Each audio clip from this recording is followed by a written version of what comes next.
Let's talk about handwriting and/or keyboarding. If you want to get something out on paper, you have to be able to write it. You also have to be able to spell it. But even if you know how to spell the word, you have to be able to get those letters down on the paper.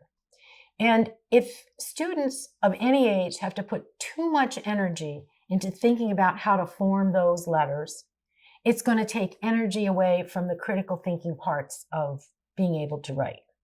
Now, there's a lot of research out there that shows that students, by the time they're in fourth grade, if they're not fluent with that handwriting and spending too much energy, it really affects the quality of their writing, of their composing.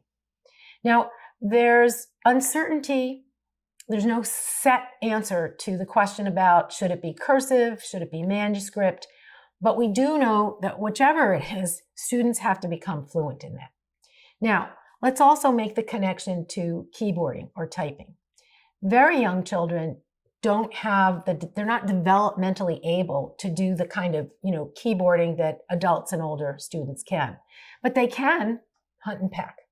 Once students hit about 5th or 6th grade, they're developmentally more able to do the keyboarding. So, and there's great debate over whether we should spend time with handwriting or go right to keyboarding.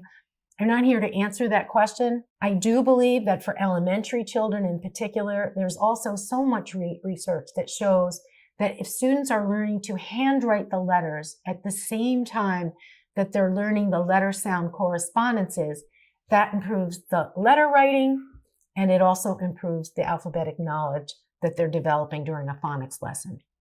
So for lots of reasons, the ability to be fluent in that transcription skill of handwriting and/or keyboarding is absolutely essential.